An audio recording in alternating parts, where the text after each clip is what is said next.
you are now chikanisa inye Kebirichi. Unaona Kebirichi ni mbwateri deni ntaracha. Lakini munga berengo chande. Nimanyete. Good news, sunshine. Na ande nirenge ni kunga the lawyer. Talibo kaki.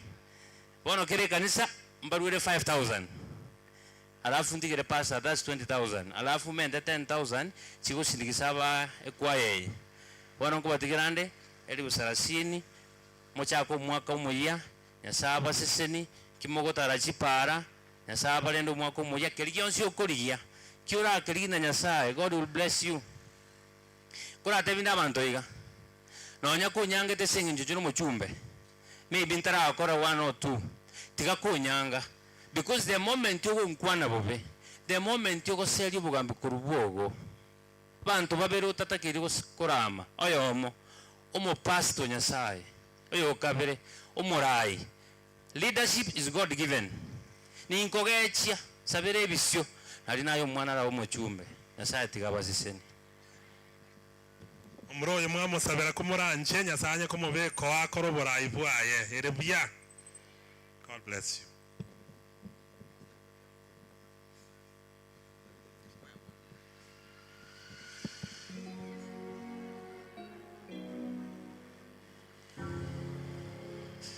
Na wasalimu kwa jina la Bwana wetu Yesu Kristo. Sema wawiza. Pyama kanza. Amtaki salamu yetu. Sema wawiza. Pyama kanza. Mremhola.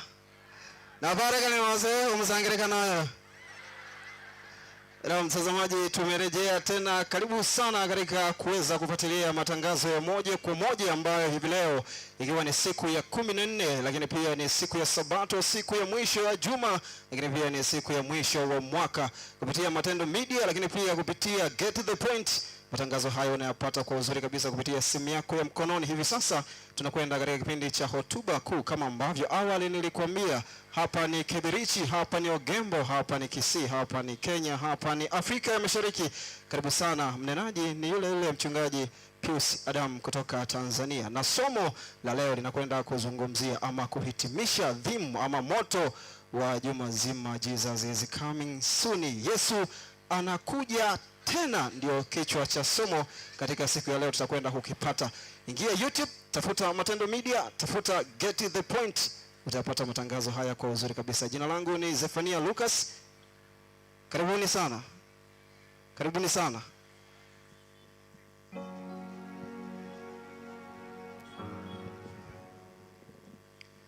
Kwa vile tuko hewani, ningependa kuwatambulisha wote ambao watashiriki katika huduma kwa wakati huu. Kwa upande wa mkono wa kushoto tuko na Elder Peter Tieno, simama, punga mkono. Ndio huyo. Vile vile tuko na Elder David Ondara, ningependa usimame. Asante, ndio huyo. Kisha tuko na Deogradius Jones kutoka Nyegesi, ningependa upunge mkono. Vile vile tuko na Pastor Edwin Obanyi. Pastor Edwin ndio huyo, amewapungia mkono. Nami ni Elder Richard Onsabwa, nimewapungia mkono. Na mnenaji wetu ni Pastor Pius Adam kutoka kule Tanzania, naye namuomba punge mkono. Wakati wake utafika, basi huduma itaendelea na kila mmoja amekaribishwa.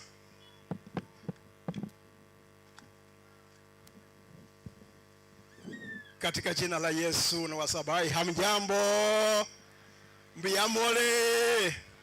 Basi katika siku ya leo tutaingia katika kitabu cha Mungu, ambalo ni kitabu cha Yohana 20 mstari wa 7. Yohana 20 mstari wa 7. Nitasoma katika nakala mbili. Nakala ya kwanza ni ya Kiswahili, nakala ya pili ya Kiingereza.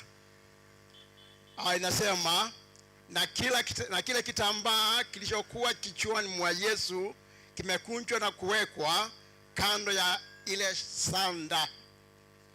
katika King James Version anasema and the napkin that was about his head, not lying with the linen clothes, but wrapped together in a place by itself.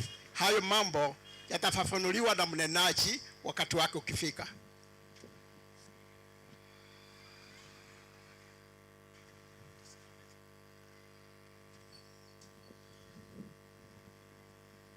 The Lord is good. The Lord is good. And all the time. Naomba kila mmoja asimame ili tuweze kufanya ombi. Kila mmoja asimame. Tunaomba. Hawa wamekuja mbele zako siku ya leo, kila mmoja akiwa na hitaji lake la kipekee. Basi na waleta mbele zako Mfalme, ili uweze kuwashughulikia kadri ya mapenzi yako. Mnenaji anaposimama kuleta mkate wa uzima wa milele, tunamkabidhi mikononi mwako kwamba asije akanena mambo yaliyo yake, bali alete ujumbe unaotoka kwako. Na kila mmoja atakapoondoka mahala hapa akielekea alikotoka, akiri kinywani akisema hakika amekutana na Mwenyezi Mungu. Tunaomba ya kwamba yeye aweze kushushwa mbele zako, mwana wa Mungu inuliwe, na watoto wako watakapokutizama siku ya leo, hakika waliokuja wakiwa na upungufu, waliokuja wakiwa na hitaji la kipekee, waliokuja wakiwa wagonjwa, waende wakiwa wamekamilika katika jina la Yesu. In a very special way, tunawakumbuka wale wote ambao ni wanabiashara katika mji huu, ambao wameitikia wito na kufunga duka zao ili waweze kusikiliza neno lako, ili tukapata mahali pa kuketi kusikiliza neno lako. Mungu wa amani uweze kuwatimizia mahitaji yao, kila mmoja kadri ya mapenzi yako. Kuna wale ambao wamekuja wakiwa wagonjwa. Sasa siku ni ya Sabato, siku ambayo uliwaponya waliokuwa wagonjwa. Kutana na kila mmoja na umtimizie mahitaji yake. Mnenaji anaposimama kuleta mkate wa uzima wa milele, mtumie kama chombo dhaifu, na mwisho jina lako lihimidiwe, na zaidi ya yote utuandae kwa ajili ya ufalme wako. Ni katika Kristo tumeomba na hata kuamini. God bless you.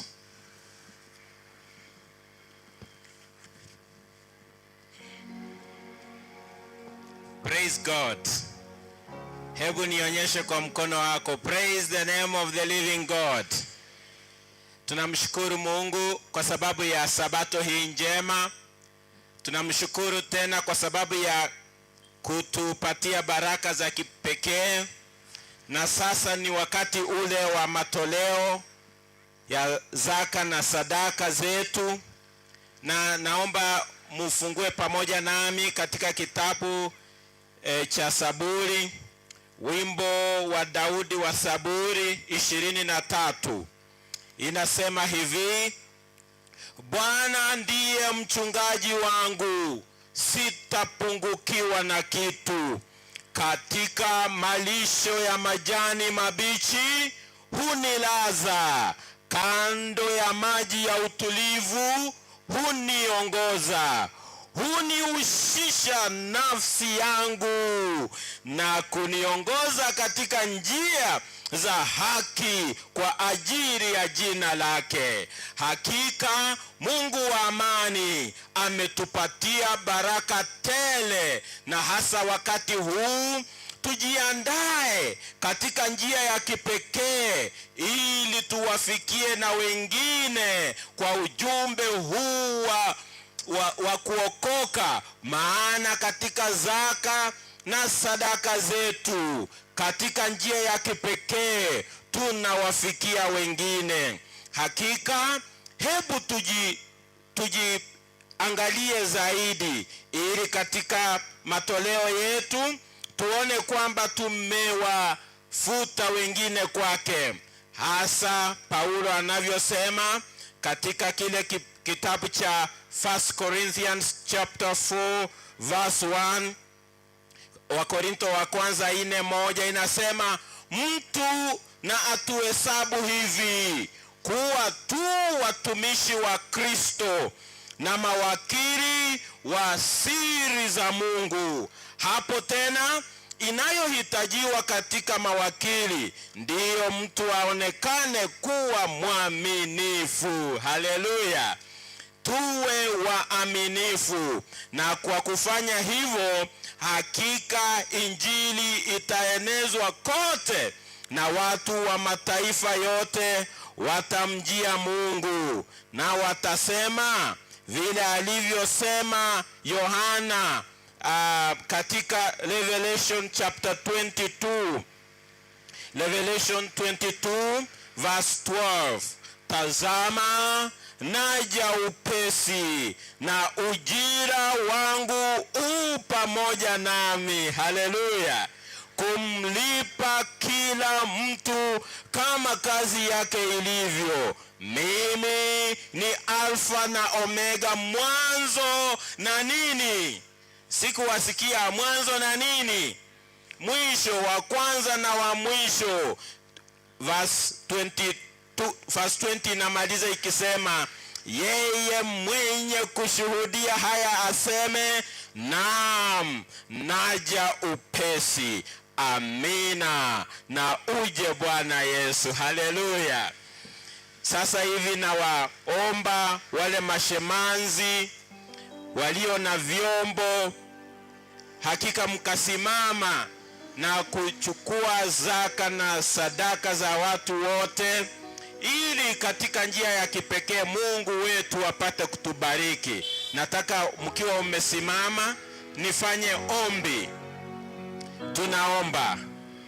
Mungu mtakatifu unayeishi milele, asanti kwa sababu ulimtoa Yesu, sadaka ya kipekee inayotukomboa sisi wa dhambi wote, na kupitia kwa damu yako ya utakaso tumekuwa watoto wako milele. Asanti kwa sababu katika njia ya kipekee utafungua baraka kutoka kwa mifuko ya watoto wako, ili na wengine wanaokaa gizani ya dhambi waje katika nuru yako ya utukufu wa milele. Ni katika jina tukufu la Yesu tumeomba na kuamini.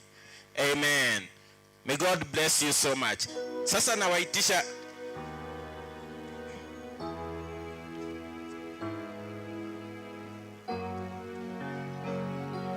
Bwana Yesu asifiwe. Bwana Yesu asifiwe. Punga mkono kama una furaha siku ya leo. Tuko katika miisho ya mahubiri yetu, wakati tunapoenda kutoa sadaka kulingana na wakati. Wimbo wa kutoa sadaka ndio utakao kuwa pia wimbo wa kumkaribisha mhudumu. Tuko nje ya wakati, kwa hiyo niwaalike nyegezi kwa ajili ya wimbo wakati tukitoa sadaka, lakini pia utakuwa ndio wimbo wa kumkaribisha mhudumu. Karibuni.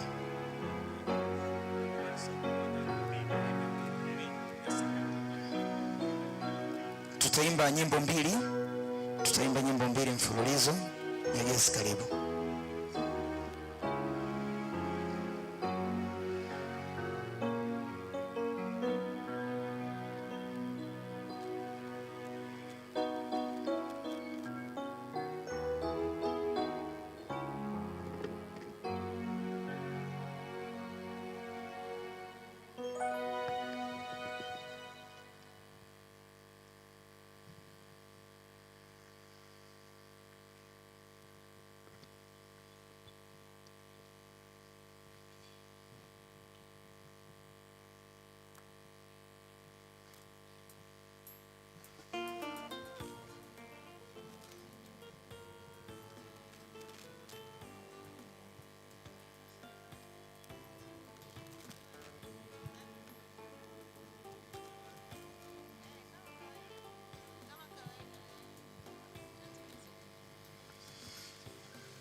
Ujaponienda sitaogopa, pamoja nami uniongoze katika kweli yako, unifundishe mapito yako, kwa kuwa wewe ni mchungaji wangu, ninakutegemea siku zote, kwa kuwa wewe ni mchungaji wangu, ninakutegemea siku zote. Nalifurahi waliponiambia twende nyumbani mwa Bwana, tuhimidini tumsifu Bwana, fadhili zake kwetu ni kuu mno. Nalifurahi waliponiambia twende nyumbani mwa Bwana, tuhimidini tumsifu Bwana, fadhili zake kwetu ni kuu mno. Nalifurahi waliponiambia twende nyumbani mwa Bwana, tuhimidini tumsifu Bwana, fadhili zake kwetu ni kuu mno.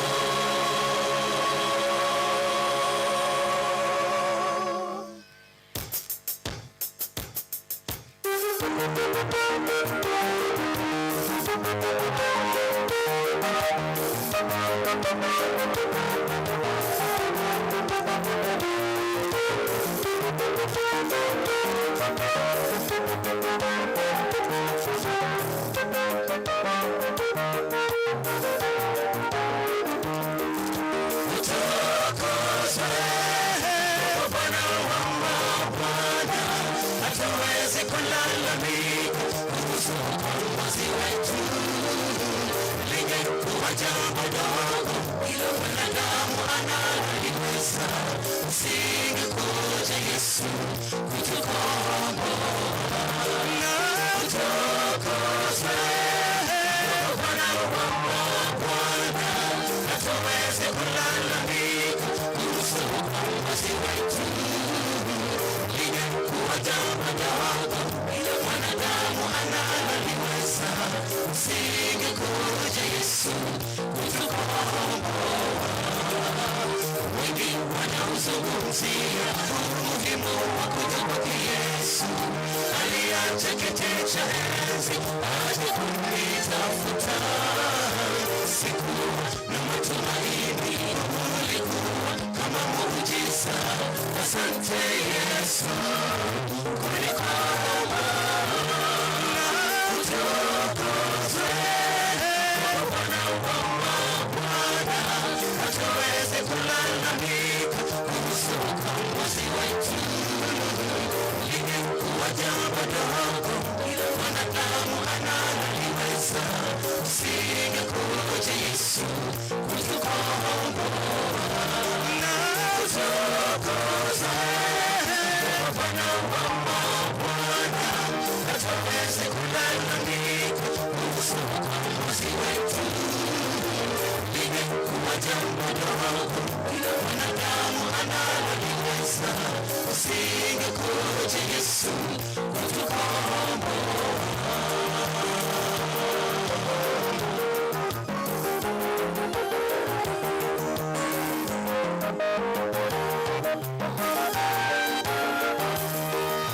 Alipofika hapa duniani akaanza kuyatenda makuu, ila wakazi wa dunia hawakumtambua.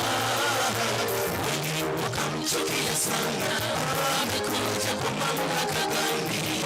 Kumbe ni mwana wa Mungu, mwokozi wetu. Utukuzwe Bwana wa Bwana, hatuwezi kulalamika kuhusu ukombozi wetu, lingekuwa jambo dogo ila mwanadamu analiweza, usingekuja Yesu kutukomboa. Utukuzwe Bwana wa Bwana, hatuwezi kulalamika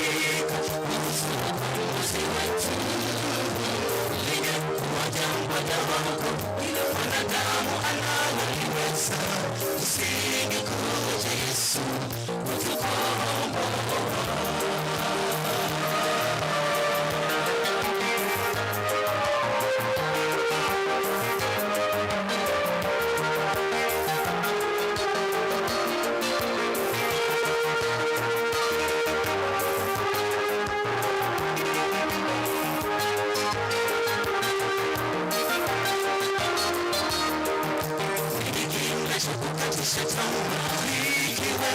Jina la Yesu lenye uwezo mkubwa wa kukushindia. Yeye ni Alfa na Omega, asiyetikiswa na chochote. Mwamini Yesu atakushindia. Utukuzwe Mungu Bwana wa mabwana, hatuwezi kamwe kukuhusu ukombozi. Kila mwanadamu analiweza. Usingekuja Yesu kutukomboa. Na utukuzwe Mungu Bwana wa mabwana, hatuwezi kamwe kukuhusu ukombozi. Ningekuwa kila mwanadamu analiweza. Usingekuja Yesu kutukomboa. Ningekuwa kila mwanadamu usingekuja Yesu kutukomboa. Ningekuwa kila mwanadamu usingekuja Yesu kutukomboa. Ningekuwa kila mwanadamu usingekuja Yesu kutukomboa.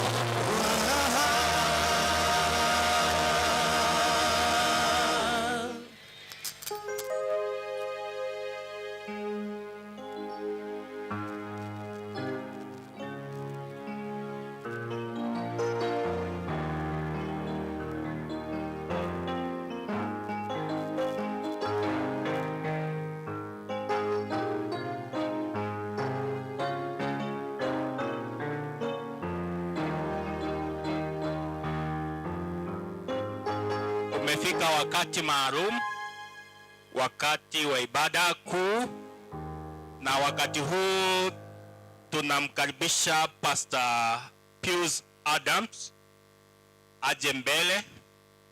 Na ni wangapi tunamkaribisha? Kila upande, hata wale ambao hamuoni hapa mbele. Karibu Pastor.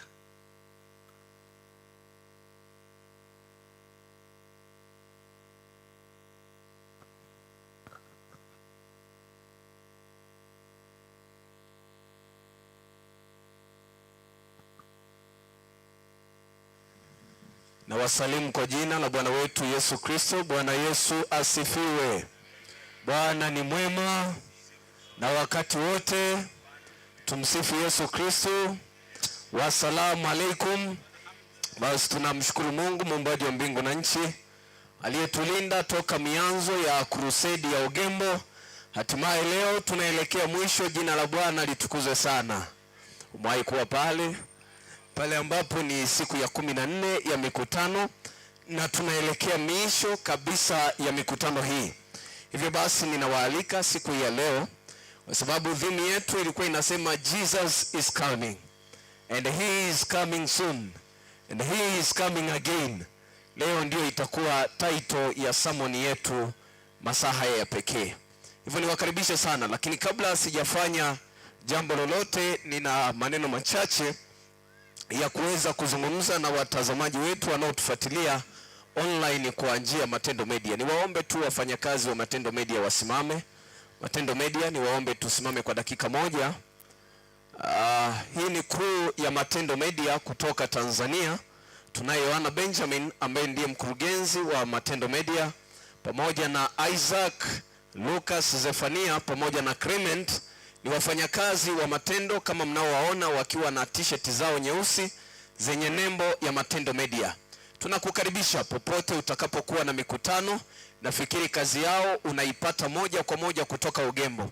Imekuwa kazi ya mafanikio. Kabla sijapanda nimeona kuna watazamaji wengi wanafuatilia mikutano hii mpaka sasa kutoka nchi mbalimbali, Saudi Arabia, Qatar, Tanzania na Kenya. Jamani, Bwana awabariki Matendo Media na Mungu awabariki sana. Hivyo basi, kwa wakati wa pekee niwaombe watazamaji wetu wote wa online pamoja na rafiki zetu mlioko hapa, kama una ndugu yako ambaye yuko nyumbani probably hajaweza kufika hapa, share link na watu hao. Tunapoenda kuhubiri habari za kuja kwa Yesu mara ya pili, waweze kubarikiwa popote walipo. Matendo Media, barikiweni, asanteni kwa huduma yenu. Get the point, nimepewa tu taarifa yenu, pia hatujafahamiana sana lakini nimejaribu kuwafuatilia nikiwa hapa. Ni Get the Point kutoka Kenya, wana kazi bora sana. Mungu awabariki sana. Hivyo basi niwakaribishe katika ibada ya mchana huu wa leo. Wapenzi wote walioko hapa na wanaotufuatilia, tuweze kusikilizana na kufuatiliana. Tufumbe macho tuombe. Baba na mfalme wa amani, muumbaji wa mbingu na nchi, asante sana kwa masaa ya pekee tunapoingia kujifunza habari zako za wokovu. Kuwa nasi mwanzo na hata mwisho, kwa jina lako Yesu, amen. Basi leo tutakuwa na mafungu yetu elekezi tutakayo yatumia. Tutafunua kitabu cha Luka 23 na mstari wa 39. Lakini kabla sijaenda mbali, ni waombe wale vijana ambao nimekuwa na watumia hapa mbele wawe standby kidogo, ili tuje tupeane support, tumalize hii kazi pamoja. Haleluya. Mwai kuwa pale ambapo hili jua linahitaji company. Kwa hiyo tukiwa wawili watatu tunaweza tukamaliza hii biashara vizuri na tukaliacha jiji la Ogembo likipendeza. Labda wale ambao wako hapa niwape taarifa, umati uliojaa Ogembo leo sio umati wa kawaida. Watu wako mahali mbalimbali wakitaka kusikia habari za kuja kwa Yesu Kristo, mwana wa Mungu aliye hai. Ninafarijika nikiwa na imani ya kwamba injili ya wokovu kwa njia ya neema, kwa njia ya imani, imeeleweka vya kutosha katika mji wa Ogembo. Na wengi wamekuja leo kusikia, je, huyu Yesu inakuwaje hatima yake? Kwenye masomo yetu ya Yesu anakuja tena. Kwa utulivu huu, kimbia Luka 23 mstari wa 39. Nikisha introduce wale vijana watatu, kimbieni kwa haraka sana. Naomba unipe Luka 23:39. Na mmoja wa wale wahalifu waliotundikwa alimtukana akisema, je, wewe si Kristo? Jiokoe nafsi yako na sisi. Lakini yule wa pili akamjibu akamkemea akisema, wewe umwogopi hata Mungu? Nawe huu katika hukumu hiyo. Nayo ni haki kwetu sisi. Kwa kuwa tunapokea malipo tuliyostahili kwa matendo yetu. Bali huyu hakutenda lolote lisilofaa. Kisha akasema, Yesu, nikumbuke utakapoingia katika ufalme wako. Yesu akamwambia, Amin, nakwambia leo hivi utakuwa pamoja nami peponi. Hapo ilipokuwa yapata saa 6, ukawa giza juu ya nchi yote hata saa 9. Jua limepungua nuru yake. Ndio. Pazia la hekalu likapasuka katikati. Yesu akalia kwa sauti kuu. Akasema, Baba, mikononi mwako weka roho yangu. Alipokwisha kusema hayo, alikata roho. Yule akida alipoona yaliyotukia, alimtukuza Mungu akisema, hakika yake mtu huyu alikuwa mwenye haki. Na makutano yote ya watu waliokuwa wamekutanika tazama mambo hayo, walipoona yaliyotendeka, wakaenda zao kwao, wakajipiga vifua. Wote waliojuana naye na wale wanawake walioandamana naye wakasimama kwa mbali, wakitazama mambo hayo. Na tazama, akatoka mtu mmoja, jina lake Yusufu, ambaye ni mtu wa baraza, mtu mwema, mwenye haki, wala hakulikubali shauri na tendo lao. Naye ni mtu wa Arimathaya, mji mmoja wa Wayahudi, tena na utazamia ufalme wa Mungu. Mtu huyo alikwenda kwa Pilato, akataka kupewa mwili wa Yesu. Akaushusha, akauzinga sanda ya kitani, akauweka katika kaburi lililochongwa mwambani, ambalo hajalazwa mtu bado ndani yake. Na siku ile ilikuwa siku ya maandalio, na Sabato ikaanza kuingia. Na wale wanawake waliokuja naye toka Galilaya walifuata, wakaliona kaburi na jinsi mwili wake ulivyowekwa. Wakarudi wakafanya tayari manukato ya marhamu, na siku ya Sabato walistarehe kama walivyoamriwa. Asante. Sasa nisikilizeni kwa makini. Kaa katikati. Umewahi kuwa pale? Nimemchagua kae katikati maana ni mrefu kuliko wote, nikizingatia protocol za Wayahudi. Maana Wayahudi wenyewe, the more ulivyokuwa mrefu ni the more ulivyokubaliwa na Mungu.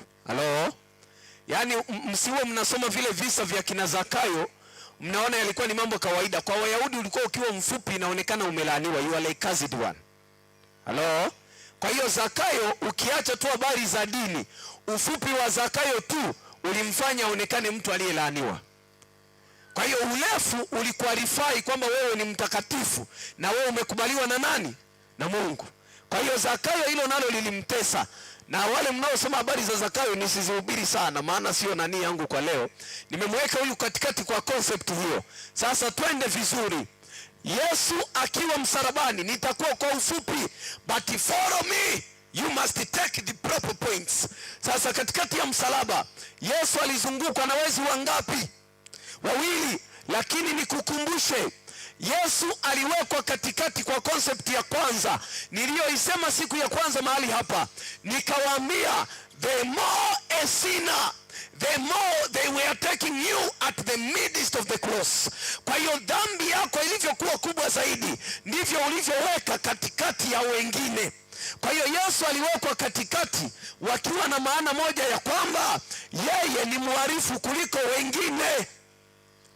So you must take the point. Ilikuwa ni mipango mibaya sana ya Wayahudi pamoja na Walumi. Sasa kilichotokea ni nini? Wale wezi wawili waliokuwa msalabani, naomba nitoe background kidogo kwenye righteousness of faith ili uweze kunielewa. Wale wezi wa msalabani wawili, ukisoma unawaona kama wadhambi. Ninamuongeza na mwanaume mmoja aliyekuwa anaitwa Barabas. Kwa hiyo chukua wezi wawili, uchukue na mmoja anaitwa nani? Barabas. Hawa jamaa historia yao, hawakuwahi kumuibia Myahudi hata mmoja. Hawa jamaa kazi yao ilikuwa ni kuwaibia Warumi. So they were robbers and they were killers just to the Romans and the uncircumcised. Watu walioshirikiana na Warumi pamoja na Walumi, Biblia imewaita kama watu wa mataifa. Hao ndio waliibiwa na hawa wezi, na ndio walioporwa na Barabas. Na ndio maana siku wanaulizwa tumfungulie nani kati ya Yesu na Barabas, Wayahudi walishautu wakasema nani? Barabas. Kwa sababu Baraba sio mbaya kwa Wayahudi. Baraba ni mwizi wa Warumi. Na Baraba pamoja na wezi wawili wa msalabani walipokuwa wanawaibia Warumi, walijua tunawaibia wapagani, hivyo hata hatuna hukumu mbele za nani? Za Mungu. Maana tunafanya kazi itupasayo. Hii ni kazi nzuri. Hasa ndio maana wakiwa msalabani, na msiwaone wa kawaida, these were religious people. Walikuwa ni watu wa dini, walikuwa ni watu waliobatizwa, walikuwa ni watu wenye sabato ya kweli, walikuwa ni watu wanaohubiri Injili, walikuwa ni watu wanaofunga, ila wamekubaliana, sisi tutawaondoa Warumi kwa wizi na kwa kuwaua. Hasa fuatilia mambo vizuri. Sasa kilichotokea wakiwa msalabani, mwizi wa kwanza yeye akamtazama Yesu, akaanza kucheka. Akasema, Yesu, sasa wewe jamaa, Biblia inatumia neno akamdhihaki ama akamtukana, akisema kama wewe ni mwana wa Mungu, basi ujitupe chini utuokoe na kina nani? Nasi. Sasa huyu jamaa yeye akawa anamdhihaki Yesu directly, anaamini Yesu ana uwezo wowote, anamzidi hata yeye mwenye matendo mema, na amewaibia Warumi na watu gani na wanaoshirikiana nao. Kwa hiyo yeye anajiona yuko sawa. Akamtazama Yesu akasema, kama ni mwana wa Mungu na unajitangaza mfalme wa Wayahudi, basi shuka na sisi. Akamdhihaki kwa matendo yake, tena anamwambia, we are righteous before the law, sisi ni watakatifu mbele ya sheria, basi shuka na sisi. Huyu mtu alitaka mema kwa Yesu Kristo, alitaka ukombozi kwa Yesu Kristo, ila hakuwa na imani na nani? Na Yesu Kristo. Mwisho, mwizi namba 2, yeye alivyomtazama Yesu msalabani, akamkemea yule wa kwanza, akamwambia, man, hata umuogopi nani? Mungu. Akasema, nikuulize, sisi tuko hapo misalabani kwa kosa kabisa, maana tumeiba na tumeshtakiwa kwa haki, lakini huyu bwana hana kosa hata nini moja. He is a righteous man. Alivyomwambia maneno hayo, yeye akamgeukia Yesu akasema, regardless tumebatizwa, regardless tumefanya yote, but we are not righteous. Akamtazama Yesu Kristo akamwambia, Yesu, nikumbuke katika ufalme. Sina lolote, sijafanya lolote jema, hakuna zuri nililofanya. Halo, hakuna jema nililofanya hata moja, hakuna uzuri nilio nao, hakuna wema ninaoweza kuelezea, isipokuwa Bwana, nikumbuke kwenye ufalme wako. Yule bwana yeye ali-exercise faith, akaacha yale yote aliyoweza kuyafanya, akaacha sifa alizokuwa nazo, akaacha matendo mabaya aliyowatendea Warumi na walioshirikiana nao, akasema, kilichopo, niko msalabani kwa haki ya matendo yangu, maana mimi ni mwizi. Sasa alivyotamka ya kwamba mimi ni mwizi, ndipo Yesu akasema ya kwamba, ninakwambia leo utakuwa pamoja nami wapi?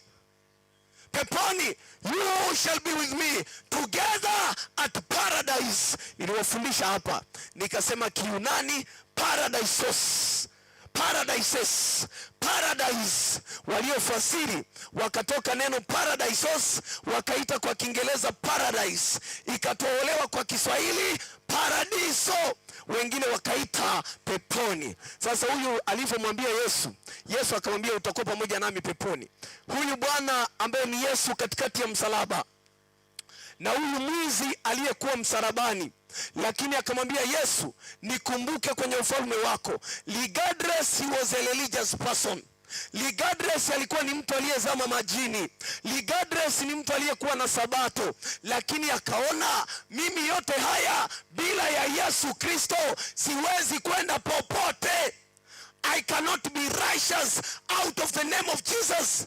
The one who can qualify my holiness is Jesus and Jesus alone. And that's why I'm telling you the reality. Duniani kuna dini nyingi, duniani kuna imani nyingi, duniani kuna mambo mengi, duniani kuna utakatifu mwingi, lakini watu wa Ogembo ninawaambia leo, there is no holiness out of the name of Jesus. Alivyoongea yote yule mwizi wa kwanza, akijua I am a religious person, nina mazuri nimefanya, ninaweza nikafaa, kama ni watoto nimewalea katika maadili bora, kama ni ubatizo nilibatizwa, kama ni matendo mema nimefanya, kama ni position kanisani nimepata. Lakini the question is, do you have Jesus into your life? Do you believe in the faith of Jesus and Jesus alone? Baada ya kuona hilo aliwezi, ndipo huyu mmoja akasema, Yesu, nikumbuke katika ufalme wako. I know I do always good deeds, but I'm not a righteous person before you. I'm not a righteous person. Ndipo Yesu akamwambia, I tell thee, leo utakuwa pamoja nami wapi? Ninarudia kwa mara ya mwisho, Ogembo, najua leo ndio mwisho wetu na tunaondoka, lakini nakwambia kuwa mzuri kwa kadri utakavyoweza. Walishe watoto vizuri, wapeleke shule nzuri, wala usiwe muongo, wala usiwe mchawi, wala usiwe mwizi, uwe mtu mzuri kabisa. Ila nikwambie, hautaenda mbinguni kama hutakuwa na imani na Yesu Kristo. You want to go to heaven because of your good deeds. Na matendo mema yote uyatendayo, usisahau kinachotukwalify na uzima wa milele ni Yesu. Only the name of Jesus and Jesus alone. Na ndio maana kuna dini nyingi zina emphasize, na kuna dini zikasema hata Yesu atakapokuja watachukua mzani, watapima mema na watapima mabaya. Mema yakiwa mengi, mabaya machache, wakaamini watairithi mbingu. Lakini naomba niwaambie, ukija kwenye mzani wa watu waliokuwa wezi msalabani, probably mzani wa huyu mwizi mmoja, huenda hata mabaya yangeonekana kuwa mengi, lakini kinachokuarifai yeye kurithi uzima wa milele ni imani yake kwa nani? Kwa Yesu. Kwa hiyo alipompokea Yesu Kristo, imani ikathibitika, akaonekana huyu ni mtoto wa Mungu aliye hai. We are not discouraging good deeds. Matendo mema ni mazuri mno. Matendo mema yanafaa, sabato ya kweli inafaa, kila kitu kinafaa, lakini yote uyafanye kama una Yesu ni kazi gani? Bure. Jesus is the measure of everything. Jesus should be the base of your faith. Lazima imani ya kila mwanadamu duniani ibebwe kwenye jina la nani? La Yesu Kristo, because huyu ndiye atatukwalify kurithi uzima wa milele. Naomba niwaambie jambo moja, hili nalo ni gumu sana, lakini naomba unielewe. Duniani hapa kuna watu ambao, niwaambie leo, niwape taarifa, kuna watu ambao kila dhambi unayoijua wewe, wengine wameshaishinda. Nisikilize vizuri. Yaani swala la ubatizo wa maji mengi wamebatizwa, swala la sabato ya kweli wametunza. Niliwahi kuwa na rafiki yangu zamani, nikiwa nafikiri advanced level, tulikuwa tuko bwenini, tukiwa tumelala usiku, alikuwa na karatasi yake amechola amri 10 za Mungu. Sasa kila siku tukienda kupumzika, yeye anatiki moja moja, anakwambia Pius, leo nimequalify zote 10. Anatiki ya kwanza, anatiki ya pili, anatiki ya tatu, ndio exam yake. Lakini siku moja alijikuta ametiki 3 tu. Hello? Umewahi kuwa pale? Siku hiyo 7 zote zikamtoa knockout. Yaani 7, 1, 2, 3, 4, 5, 6, 7. Siku hiyo hakuwa na amani. Akala, baba nimekosea 7 tu, hizi zingine hamna. Lakini kuna siku alivunja kamoja, akapiga magoti, baba kamesalia haka. People do struggle. Watu wanapambana sana kuwa wema duniani. Watu wanapambana waonekane wema. Watu wanapambana Ogembo iwaone ni watu wazuri. Watu wanapambana kanisa liwaone wazuri. Naomba nikupe taarifa leo, ukipambana kuonekana mwema na hauna Yesu ni kazi gani? Bure. Jesus should be a source of your good deeds. Yesu ndiye anatakiwa kuwa kiini cha matendo mema. Naomba niseme na maneno magumu ya namna hii, kuna watu hawataenda mbinguni na hawajawahi kuzini, na hawajawahi kuiba, na hawajawahi kuwa wachawi, na hawajawahi kudhulumu, na mbinguni hawataenda kwa sababu moja tu, hawakuliamini jina la nani? Naomba niwaambie, light, matendo mema yangetusaidia kurithi uzima wa milele, Yesu asingekuja duniani. Angetuelekeza, tunzeni amri 10, mtaenda wapi? Kama amri 10 zipo, why are you coming Jesus? Kwa nini? Yesu alijua hizo amri hazitatosha kama una vazi la haki la nani? Yesu Kristo aliye hai. Kwa hiyo hizo zote kuwepo, regardless of everything, but the name of Jesus is the core base of our faith. Kwa hiyo kuwa kanisani, hudumu miaka yote, jitahidi kutenda mema uyawezayo. Ninafahamu kuna wengine mpaka wanapeleka vyakula kwa watoto yatima. Naomba nikwambie, peleka vyakula vyako, ila kama una Yesu havitakusaidia chochote.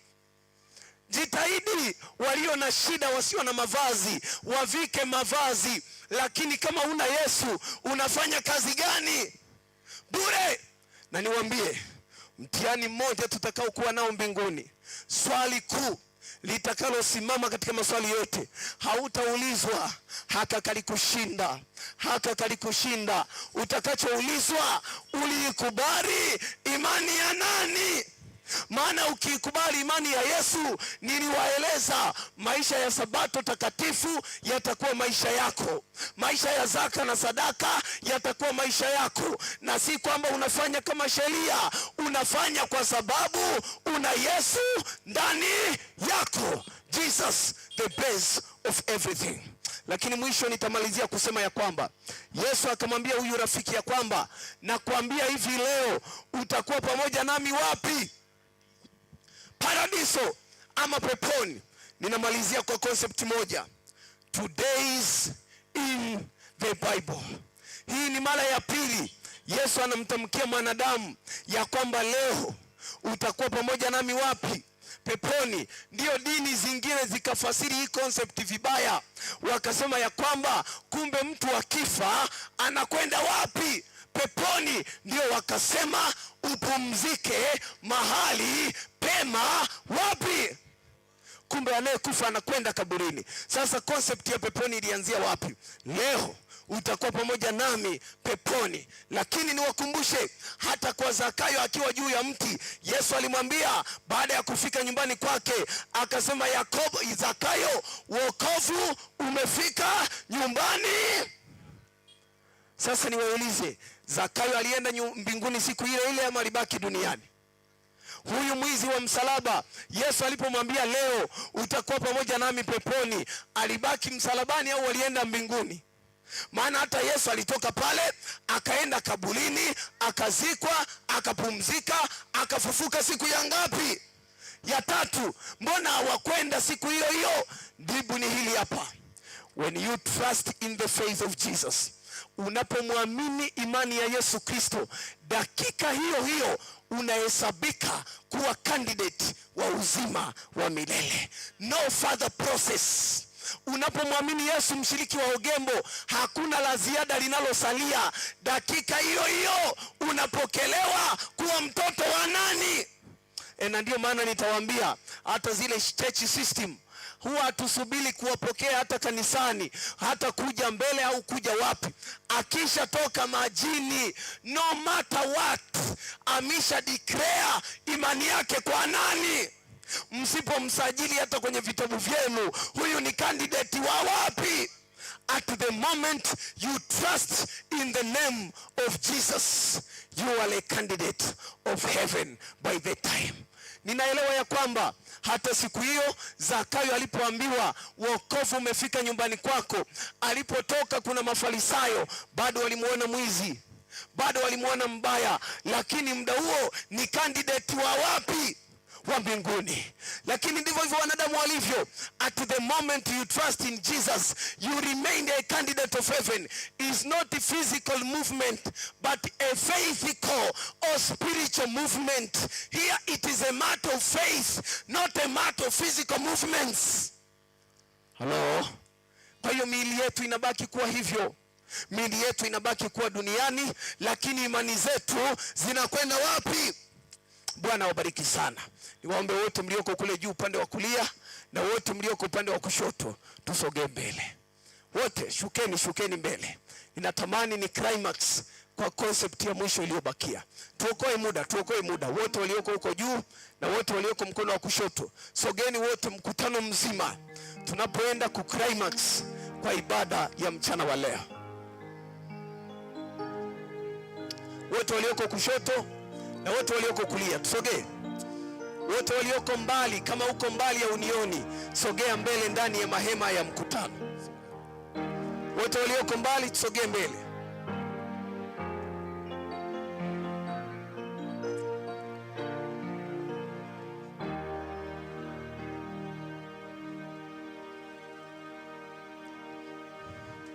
wote walioko mbali, walioko juu kule na wasubiri nyie, na wote walioko kulia, kushoto,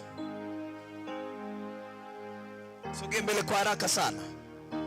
Baada yetu haitachukua muda mrefu, maana jua hili nalo ni kali, sio rahisi kama unavyofikiri. Niombe wote tusogee, walioko mbali na walioko karibu.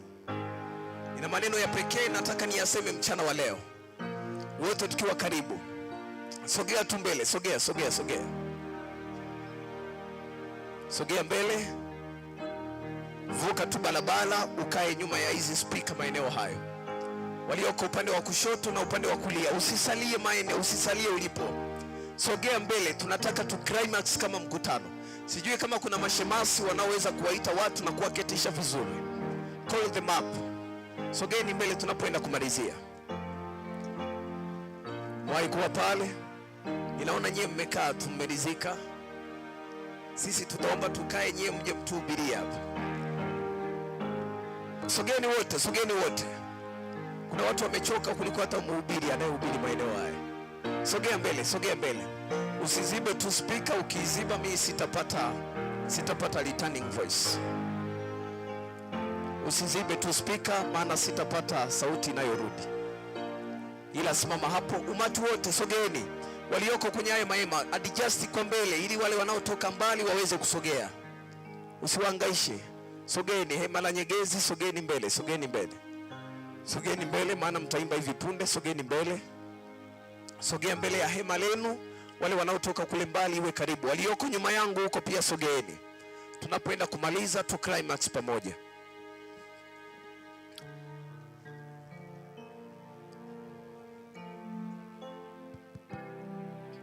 Basi wakati umati huu unasogea mbele, ninatamani niseme maneno machache kuhusiana na theolojia ya Christology pamoja na soteriology.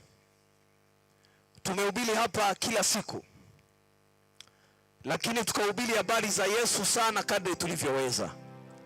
Naweza mkadijust mkasogea tu maeneo fulani hapo, ili wale wanaokuja wasikose mahali pa kusimama. Sogeeni tu mahali fulani hapo. Mkisogea mtawavuta na wengine wasogee pia. Ukikaa utawaacha na wengine wakae pia. Tuna wageni wanaotamani kuona wenyeji mnafanya kitu gani. Hata sogeeni, naomba sasa tusikilizane. Hiyo kitu niliyoisema leo, it's a very complicated ideas. Na wenda wengi wenu mmekuwa kanisani mkiaminishwa ya kwamba there is something you can do to qualify for the kingdom of God. Na wengi wenu hata kwenye toba zenu za dhambi zenu mmekuwa mnaomba msamaha wa mambo tu yaliyoko kwenye amri 10. You ask for the forgiveness ya amri 10 ulizovunja, ili hali una imani ya Yesu Kristo. Naomba nikwambie, hilo ombi huwa unapoteza wakati. Kama ni kitu cha kutafuta mwanadamu uliyeko Ogembo, ni imani juu ya Yesu nani? Once you have faith in Jesus, you won't be disturbed by everything in life. Nimekutana na washiriki wengi duniani huko ambao walikuwa frustrated hata na washiriki walioko ndani ya kanisa, na wengine walikata tamaa hata kusali. Shida sio hawa, shida ni imani ya nani? Yesu Kristo. Nimekutana na wanandoa wengi waliokata tamaa hata kusali kanisani kwa sababu alikuwa frustrated na maisha ya mumewe. Sitasahau hata kwenye uchaguzi fulani wa kanisa, kuna mzee tulipomchagua uzee wa kanisa, mke wake akaja analia, anasema, mchungaji, kama huyu mzee atakuwa mzee wa kanisa, basi mimi sitasali tena. Ninamjua, ni mume wangu, naishi naye. Hapana. Ninaelewa kuna wengine wanasema, jamani, kama Ogembo ni huyo fulani ndiye mzee wenu wa kanisa na anasari, hata sisi hatutajitoa kubatizwa. Ninawaambia leo, hakuna swali utaulizwa kwa nini hukujitoa kubatizwa ukamtaja huyo mzee. Utaulizwa kwamba tu huyo na mbinguni ana sehemu gani kwenye uzima wa nini? Kitakacho kuokoa watu wa Ogembo, your faith in Jesus and Jesus alone. Regardless unapitia mambo gani, Ninafahamu kuna wale waliomaliza degrees za kutosha, wametafuta kazi, wamehangaika, hawapati chochote. Wengine walikata tamaa hata kanisani. Ninawaambia leo, hamjateseka kama mijaledi aliyopata Yesu, kama taji za miiba alizovikwa, kama dhiaka alizozipata msalabani. Na wale watu waliokuwepo msalabani mpaka kumchoma mkuki walifanya mengi sana, lakini kwa sababu Yesu alikuwa atimize haki yote, ndio maana alisema, Baba uwasamehe, maana hawajui wafanyalo nini walitendalo. Maana wakujua hata kifo cha Yesu msalabani ni kwa ajili ya hawa watu waliokamata mikuki na kumchoma. Na ndio maana niliwaambia juzi, hata yule mmoja aliyemchoma mkuki akiwa amekufa, maji na damu vikatoka vikamgusa jichoni, pale pale alipata kuona. Kwa nini? Yesu hakuwa na uadui na yeyote anayemfanyia dhiaka, maana alikuja kuwafia watu wale wale. Kama kuna mwanadamu anakufanya usikae kanisani, na kupa taarifa leo, huyo naye Yesu alikuja kumfia msalabani. Hata wewe unayeona au anakufanyia mabaya, dunia yote imekuinamia, ni wewe tu. Naomba nikwambie, hiyo dunia Yesu alikuja kuifia msalabani. Ukikaa na kuinungunikia, unapoteza. Raise your faith in Jesus and Jesus alone. Ndio maana nawaambia wale wote ambao hamjabatizwa, don't wait for anything. Fanya mazuri yote. Kama hujadeclare kumwamini Yesu kwa njia ya ubatizo, still your faith is not complete, my dear brothers and sisters. Lazima kuna wakati mdhirisheni Mungu alichokuja kukifanya msalabani. It was not a wastage of time. Maana dhambi itakayotusurubisha wengi ni kudharau kifo cha msalaba.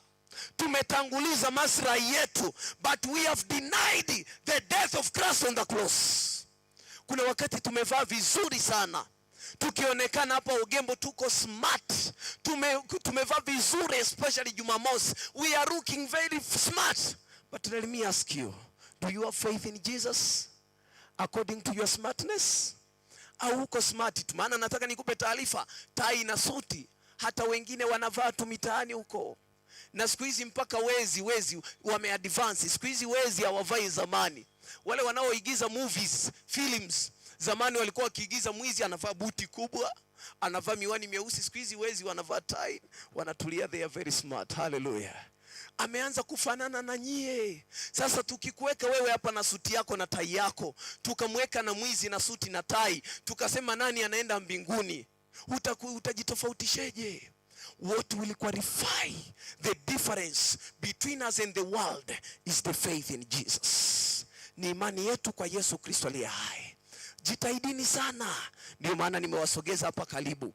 Ninatamani mpaka ninaondoka Ogembo, wale wote ambao bado hawajaipokea imani ya Yesu Kristo kwa njia ya ubatizo, tukamilishe mji wa Ogembo wote. Fanya unayoweza Ogembo, fanya. Jiungeni nyie wote na vyama vyote, maduka yote, kina mama wote. Fanyeni, tembeleeni mahospitali, safisheni, wahudumieni yatima, fanyeni yote mnayoweza. Lakini nawapa taarifa, bila imani kwa Yesu mnafanya kazi bure. Kazi bure mnafanya. Dini nyingi zimefundisha matendo mema. Zote, karibia every religion is teaching good deeds. Waislamu wanafundisha wema, Wakatoliki wanafundisha wema, walokole wanafundisha wema. Ni nani atakayewafundisha imani ya msalaba? Ni nani atakayewaambia tendeni yote, msisahau imani ya Yesu Kristo? Hatutaacha. Ni Ogembo Crusade kwa jina la Yesu aliye hai. Hata wote dunia nzima itatenda mema. Naomba niwaambie, kuna watu mtawaona mbinguni, mtamwambia Yesu, huyu jamaa aliwahi changia mifuko 8,000 kabisa. Umesahau hilo Yesu? Umelisahau? Alimjengea mjane nyumba. Umesahau? Aliimba mpaka kwaya. Yesu atajibu na kusema, is truly, hata mapepo aliombea, ila hakuwa na imani na Yesu Kristo aliye hai. Trust in Jesus and Jesus alone. This is the present and everlasting gospel. Jesus, every day the same. Hallelujah. Natamani basi wanaotamani kubatizwa, piteni hapa mbele. Wanaotamani kubatizwa, wakati kwaya, sijajua kama mnaweza mkawa organized, take your mics. Take your mics. Wanaotamani kubatizwa, church elders, sogeni hapa mbele muwapokee huku. Wote wanaotamani kubatizwa, tembeeni mbele. naomba wapate safe position inayoonekana. Huyu mzee niombe kiti kije akalia hapa mbele. Kije kiti, asisimame muda mrefu. Asisimame. Kwaya sogeni nyuma kidogo ili iwepo space hapa mbele. Basi mashemasi, wanakwaya wengine wote piteni huko kote kwenye umati wanaotamani kubatizwa, na wazee wa kanisa wote piteni huko mbele wote. Wakati huo pastors wanakuwa active kupokea wote wanaokuja mahali hapa. Wabatizwa wote piteni hapa mbele mimi nilipo. Niombe kiti huyu mzee akalie mahali hapa. Tunatamani kuwaona mashujaa wanayoikili imani ya Yesu Kristo aliye hai. Wale wanaotufuatilia online kupitia Matendo Media na Get the Point. Jesus is the base of your salvation. Fanya yote. Hata ufanye diet za kiafya, hata uishi vizuri na mmeo na mkeo, hata uwe mtu mwema kwenye mtaa mpaka waseme fulani ni mzuri. Kama una imani ya Yesu hautakwenda mbinguni. Maana kuna wazuri wengi machoni pa wanadamu hawajafaa kwa ajili ya uzima wa milele. Maana ni wema ila hawana imani na Yesu Kristo. Wanamuona Yesu kama nabii fulani tu, wanamuona Yesu kama msanii wa kawaida, ila imani ya kifo cha msalaba bado hawajaamini. Angalia mashujaa hawa wanaojitoa leo kwa njia ya ubatizo, wakilikili imani ya Yesu Kristo aliye hai. Niombe sogeni mbele, pangeni mstari, muangalie mbele. Njoni hapa nilipo. Msiogope, nyinyi ni watoto wa Mungu aliye hai. Pangeni mstari hapa nilipo mimi. Pangeni hapa, pangeni, angalieni mbele. Pangeni hapa. Wote wanaotamani kubatizwa, karibuni. Wote. Elders, choirs, tembeni mbele huko. Sioni umati maeneo haya. Mtu akimtia moyo mwenzake, tianeni moyo, muulize, umebatizwa? Umeikili imani ya Yesu Kristo? Muulize. Akikwambia bado, unamtia moyo, unamwambia mahubiri ya Ogembo yapo kwa ajili yako. Mwambie mahubiri haya yapo kwa ajili yake. Karibu sana madam. Wengine wote tembea mbele. Tunatamani leo tubatize watu wengi kwa kishindo. Wakati kwaya inaimba, tembea. Usikae kuwa comfortable na wakati hujamuuliza rafiki yako. Mimi sasa hivi sina muda tena. Mimi si wa muhimu tena. Wa muhimu ni hiyo roho ya Bwana. Muulize aliyeko karibu nawe. Mgeukie umuulize, umebatizwa? Mtie moyo, asogea hapa mbele. Wakati kwaya inaimba, watu wasogee. Wote, yoyote, muulize rafiki yako maeneo hayo. Kama hajaikili imani ya Yesu Kristo, atembee mbele. Watieni moyo.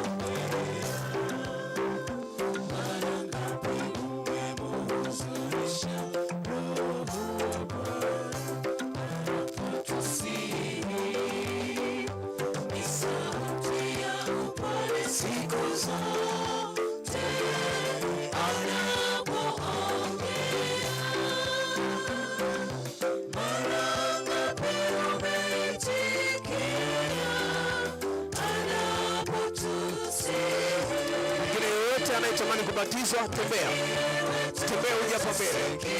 Kuna jeshi kubwa linakungojea. Yeyote, tembea. Tianeni moyo maeneo hayo. Usiogope chochote. Every faith without Jesus is not a faith for your salvation. Hiyo ni imani tu ya kidunia. Hizo ni hekima za kidunia. Imani bila Yesu ni mambo ya kupita na ni mambo ya dunia. Imani pekee itakayotusaidia kurithi uzima wa milele, imani ya Yesu na Yesu pekee yake. Yeyote ambaye bado hajaipokea imani hii, tembea mbele nikutie moyo kwa jina la Yesu. Wala usiogope.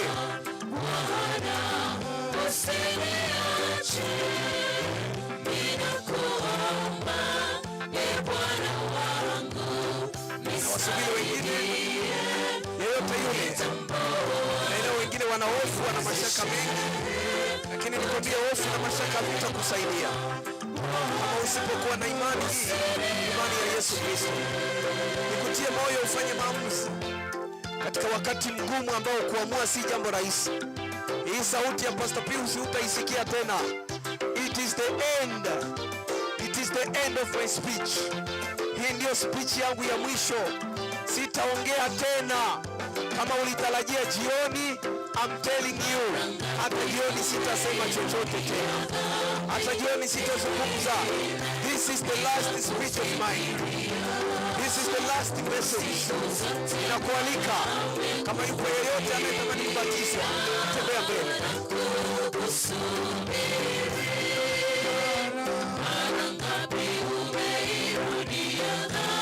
Naambiwa hapa hata kama una nguo za ubatizo, usiogope, nguo utapewa.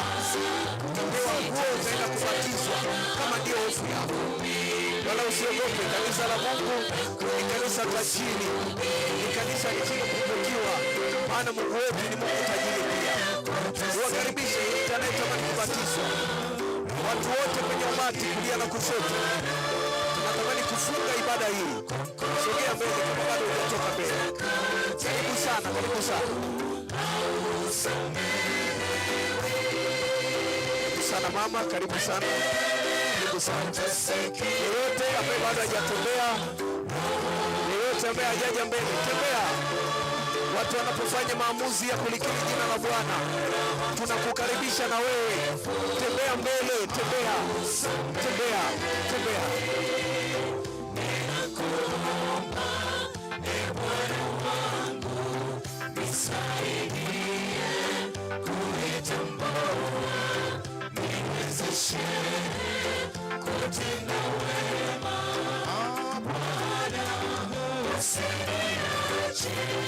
Tunawasubiri wengine, tunawasubiri wengine.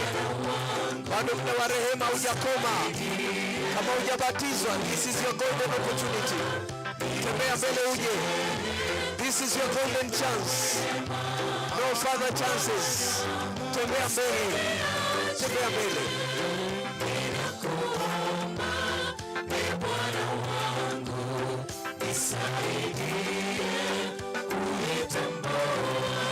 Karibu sana rafiki, karibu sana. Karibu sana. Kama yupo mwingine, kama yupo mwingine bado hajaikiri imani hii, tunakutia moyo. Tunakutia moyo. Kama yupo mwingine ambaye bado hajatoka mbele. Kama yupo mwingine, karibu sana madam, karibu sana. Bwana wabariki. Ninaona watu bado wakiendelea kutoka. Ukiona mtu anatoka mbele, jiulize, mbona wao wanaenda? Mbona imekuwa nyepesi kwao kuiamini imani ya Yesu Kristo? Kwa nini mimi nakuwa na changamoto? Tafakari. Usiruhusu shetani akauteka moyo wako namna hiyo.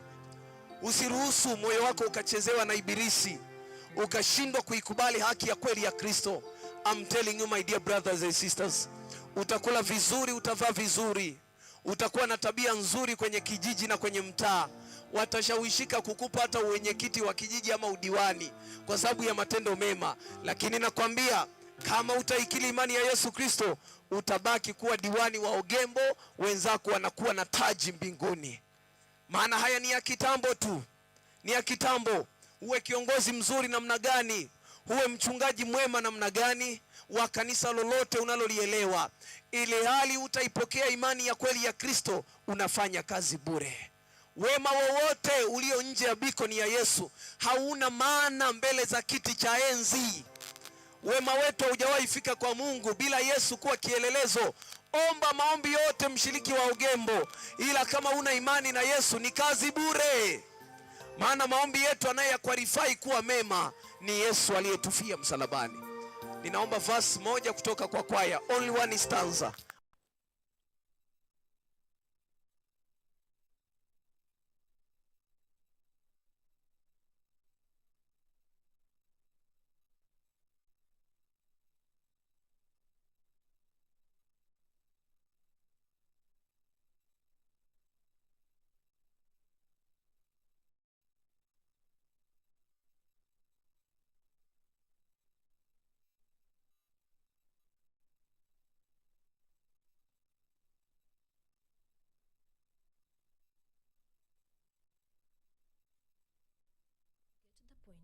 Take a step forward.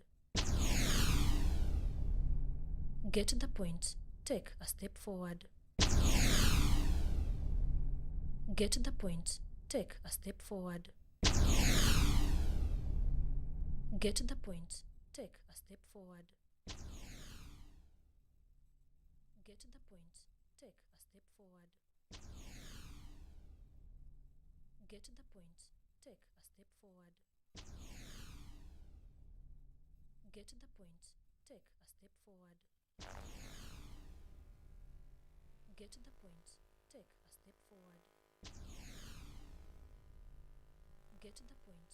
Take a step forward. Get the point.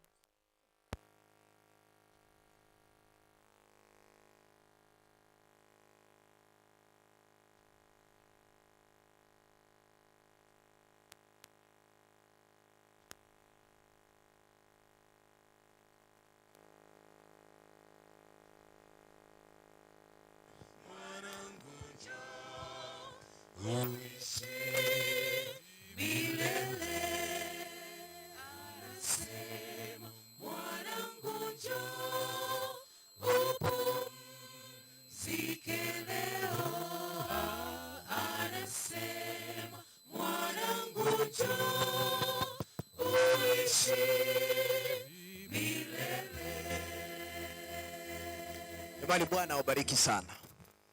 Tulianza hii kazi lakini tumeimaliza. Na hii ndio staili yangu ya kusema kwa heri. Maana kwa uchovu nilio nao natamani hata nikalale sasa hivi. Nikiwaambia tu ya kwamba jeshi la Bwana limekamilika. Alichotutuma Mungu hapa Ogembo, mimi pamoja na kwaya ya Nyegezi na wenzangu wote tumekikamilisha. Tumewatangazia jina la Bwana. Usije ukafika mbinguni ukasema baba, niuliza mpaka kiwanja kujenga kanisa. Atakwambia sawa mama ulijenga, lakini imani kwangu ilikuwaje? Baba, nilitembelea mpaka mahospitali tukafagia tukiwa Doricas, tukiwa chama sijui vikoba, sijui kama vikoba vipo Kenya.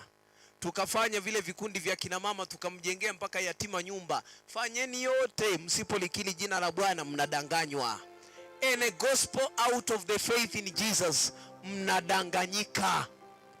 Mwanaume yoyote akiinuliwa nje ya Yesu kwenye dini yako, kimbia haraka sana.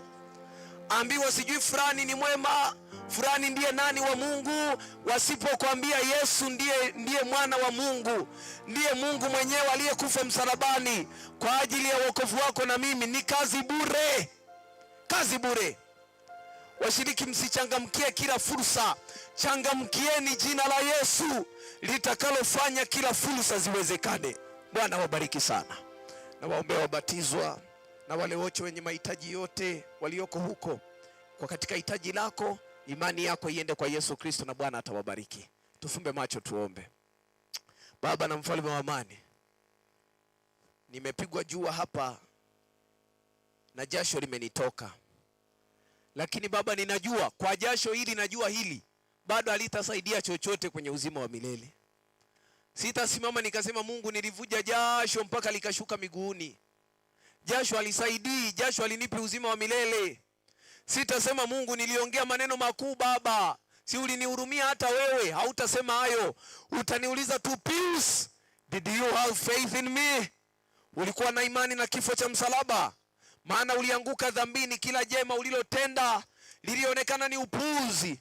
Hata na mitume wakasema hata hekima ya mwanadamu ni upumbavu tu mbele za Mungu aliye hai. Hata Paulo aliona yote aliyotenda, akaongea neno gumu kwenye Biblia, akasema naliyaona yote kuwa mavi yasiyofaa, dang. Lakini Baba, leo na mimi nimehubiri hapa, ninaomba ukuze imani yangu ni urithi uzima wa milele. Ninaomba wote tulioko hapa, na hili jua linavyotuchoma halitatusaidia kama hatutakuwa na imani mbele zako. Saidia wote tuliokuja, wanakwaya kina nani, imani yetu itusaidie kuona uzima wa milele. Na wabariki wanakuwabatizwa hawa, asiache hata mmoja, wote waliotoka hapa mbele. Na wabariki na kuwatakasa na kuongezea imani kwa imani. Wabatizwe leo wote na ushindi upatikane. Na yule ambaye hajabatizwa na yuko huko, wakati tunaomba ametafakari, asiogope. Kafanya ujinga dhambi ngapi? Hizo dhambi zote hazitamsaidia chochote. Ujinga hutamsaidia. Mambo yote kusemwa, kunungunika, kukimbia kanisa hayatamsaidia. Imlete imani yako. Aseme yote, hata kama Ogembo itaniona mchawi mbaya, ila nimeiamini imani ya Yesu Kristo na umsamehe kwa jina la Yesu. Wenye kumwa magonjwa, shida za kila aina, sikia vilio vyao. Ndivyo tuombavyo kwa imani kwa jina lako Yesu. Amen.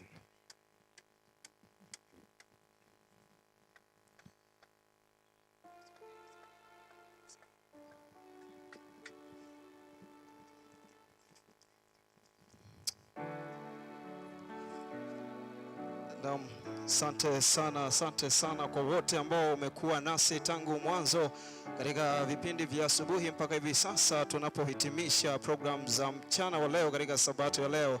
Bila shaka imekuwa ni wakati mzuri sana kwa wote ambao wapata nafasi ya kuweza kufuatilia matangazo haya kutoka hapa katika viwanja vya Ogembo, katika stage za Ogembo hapa. Lakini kwa kule Tanzania tunasema ni stendi, lakini hapa ni wanasema ni stage. Wengi wametuma jumbe zao, ni nyingi sana, hatuwezi kuzisoma zote, lakini japo chache tunaweza kusoma. Joseph Fatima chini anasema Mungu ni mwema, Matendo Media Kongole, asante sana. Lakini Godfrey Manyoro, napata baraka tele za sabato nikiwa katika maeneo ya Gesusi, asante sana. Lakini pia asante kwako Stephen kwa kutufuatilia ukiwa huko Dubai, umetuma ujumbe wako kupitia YouTube channel ya Get the Point. Lakini bila kukusahau wewe ambaye umetuma ujumbe kupitia Get the Point Bernard, asante kwa kutufuatilia pia kutokea huko Katari. Mwisho wa matangazo haya ni mwanzo wa kipindi kingine hapo mchana katika Zaburi za Sifa. Nikualike tu usipange kukosa, kwa sababu bado mambo mazuri yanazidi kuendelea. Niwashukuru wale ambao wamefanikisha matangazo haya, Clement pamoja na Isaac David kwa kuwa nyuma ya kamera, lakini bila kumsahau mchanganya picha Yohana Benjamin. Hapo ni kwa niaba ya Matendo Media, lakini pia tuwashukuru wote ambao wamekuwa wakifuatilia kupitia Get the Point. Mungu awabariki sana. Jina langu ni Zefania Lucas Ikabuya.